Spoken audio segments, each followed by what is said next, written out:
భారం అనుకునే చోట భావాలు పంచుకోకు. దూరంగా నెట్టేసే చోట దగ్గరవ్వాలని ప్రయత్నించకు.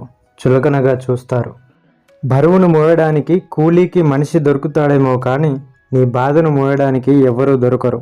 నువ్వే దానిని కన్నీరు రూపంలో కరిగించాలి.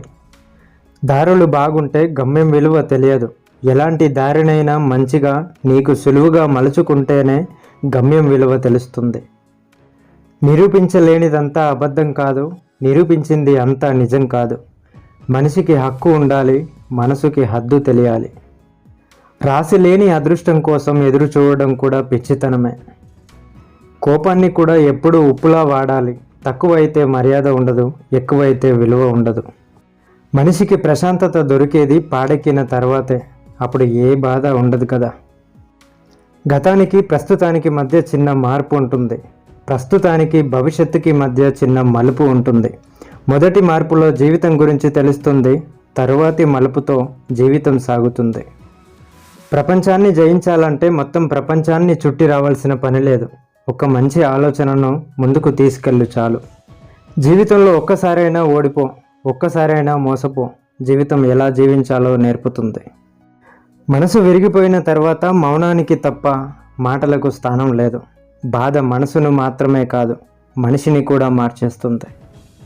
అందరికీ ఉండేది పిడికెడంత హృదయం, కానీ ఒక్కొక్కరికి అందులో ఉన్నది సముద్రం అంత గాయం. సంతోషం ఎలా ఉంటుందోనని అనుభూతి చెందేలోపే బాధ కూడా ఎలా ఉంటుందోనని చూపిస్తున్నది జీవితం.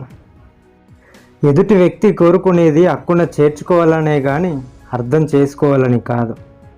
మనిషి కన్నా విలువైనది మనసు, ఆవేశం కన్నా విలువైనది ఆలోచన, కోపం కన్నా విలువైనది జాలి, స్వార్థం కన్నా విలువైనది త్యాగం, వీటన్నింటికన్నా విలువైనది మన జీవితం.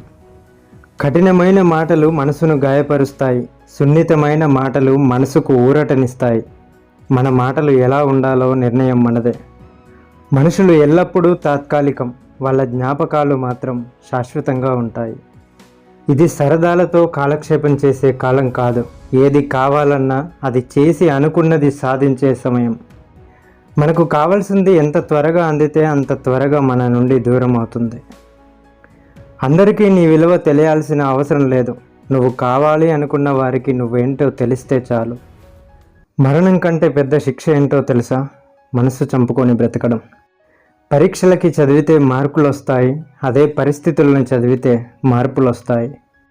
గెలుపు అంతటితో ఆగిపోమని చెప్పదు, ఓటమి అంతా అయిపోయింది అని చెప్పదు. కానీ గెలుపోటమి ఎందుకో మనం చేసిన ప్రయాణం చెప్తుంది.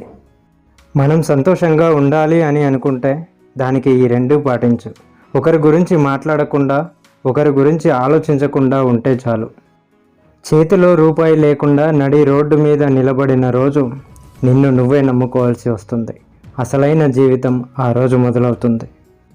ప్రయత్నంలో గెలుపుని చూసుకునేవాడు ఎప్పటికీ ఓడిపోడు. తనని వెక్కిరించే తీరాన్ని దాటాలని సముద్రంలో ప్రతి అల ప్రయత్నిస్తుంది. మనల్ని తొక్కి ఉంచే ప్రస్తుతాన్ని మార్చాలని మనలో ప్రతి కళ తపిస్తుంది. కానీ ఒకరోజు అలలన్నీ కలిసి అమాంతంగా తీరాన్ని చెరిపేస్తాయి. అలాగే ఒక్కరోజు మనకి కూడా వస్తుంది.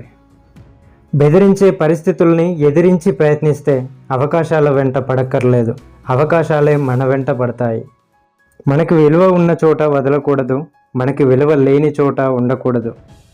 తన కోసం బ్రతికేవాడు తగ్గి ఉంటాడు, అందరి కోసం బ్రతికేవాడు తెగించేస్తాడు.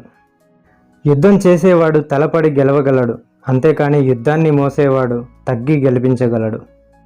గెలవాలని ఒక ఆశతో ఆడే ఆట కంటే ఒక ఆశయాన్ని గెలిపించాలని ఆడే ఆట గొప్పది. Thank you for watching. తర్వాత వీడియోల కోసం ఇక్కడ క్లిక్ చేయండి.